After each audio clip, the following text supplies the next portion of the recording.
Hello and welcome into this week's RNN Diecast review right here on Racing News Now. As always, I'm your host, Garth Allen. Thank you once again for joining me today. If this is your first time catching a Racing News Now video, consider going down below to hit that subscribe button and ring the bell for notifications so you don't miss a thing going forward from RNN. On today's Diecast review, I probably stumped everybody with this one. We are way out of chronological order now, and again, it's just...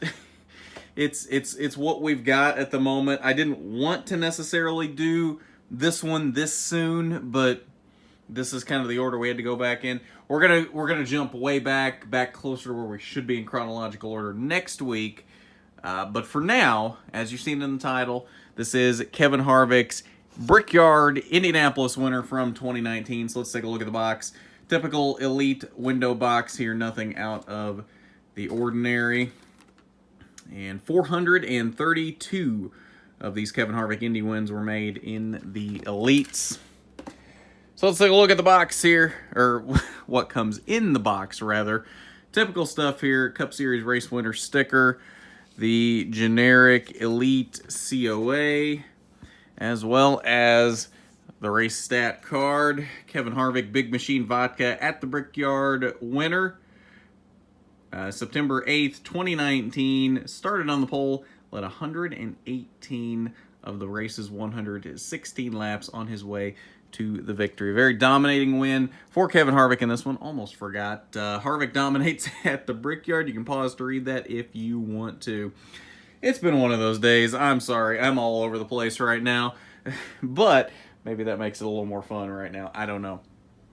So let's take a look at the car itself. Under the hood, powered by Ford, Mobil 1, Haas, and Wix filters. Take a look at the Elite engine detail, the details you get there for a Ford engine. Take a look at the nose here. Pretty clean car. Little bit of tape here on the nose. Ford Mustang, number 4, Stewart Haas Racing.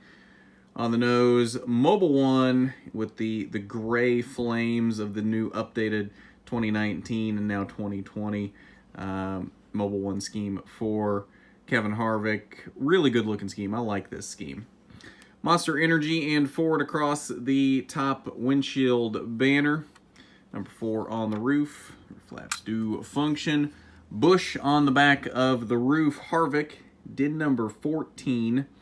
Mobil 1 on the deck lid. Take a look at the fuel cell detail here if we can get any kind of light in there for you.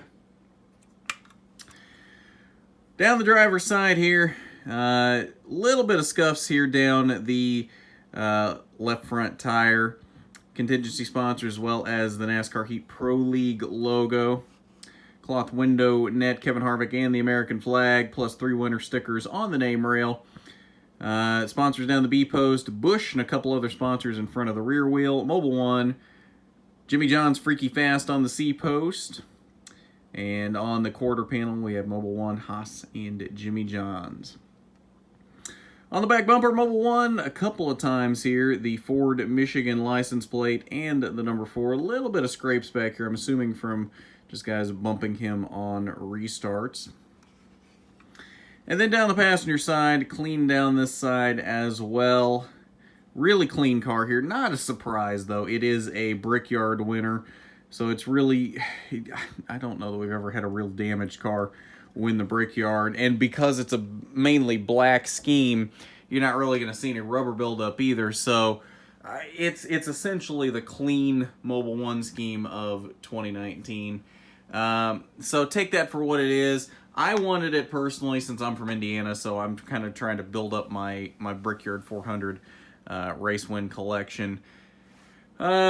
Essentially, from what I saw, I had to make a decision between this and the Harvick Michigan win Diecast 2019. They were both pretty clean race wins, no real damage to speak of on either one of them. They were both the Mobil 1 scheme here. So, I mean, if you want a Kevin Harvick Mobil 1 race win Diecast from 2019, those are your two to pick from. They're essentially the same car, not a lot of damage on either one of them. So, take your pick there. For me, it had to be Indy just because I'm trying to build up that collection there. But for you, it may be Michigan. Again, though, They're essentially the same diecast, so take your pick of the two. So next week on Diecast Review, we are going back in time, closer to where we should be in chronological order. Now, I apologize that we had to jump this far into order, but I think we're going to get back on track next week in terms of going through things in the correct chronological order, obviously skipping the ones that we've done to jump ahead a little bit in order, but jumping back in time, back to where we should be, and then going from there. So, if that gives you any kind of hint as to what next week's will be, leave it down below in the comments, and see if anybody can get it for this week. But NASCAR Heat 4 live stream last night. Highlights may already be up, probably not, but if they're not already, keep an eye out for them. Probably be up later tonight or maybe even tomorrow. Lots of fun as always on those Heat 4 streams. Not a lot going on right now, obviously, with no real life racing going on here until at least the 1st of May, so it's kind of a dead time here. We may start bumping up, maybe doing more than one of these diecast reviews a week. I'm not really sure. I'm still deciding whether I want to do that or not. Again, though, we're doing at least one NASCAR Heat 4 stream a week, and then whatever else we can come up with news-wise or anything else fun to give you content-wise in this kind of mid-season, off-season we're going through right now. So if you have any ideas for things we could do, definitely leave them down below in the comments for me. I'd love to hear from you on that. But I want to give a shout-out, of course, to our regional manager, William Holmes. Thank you, William, for your donation. It is always much appreciated. And if you want to be a patron as well, make sure you hit that link down below in the description, patreon.com/racingnewsnow. It is always much appreciated and very much very helpful here at RNN. If you haven't done it already, though, you need to go down below, hit that subscribe button, ring the bell for notifications so you don't miss a thing going forward from RNN. While you're down there, why don't you hit that big thumbs up button if you like the video. It is much appreciated when you do. But at that, this has been the RNN Diecast Review. I'm Garth Allen for Racing News Now.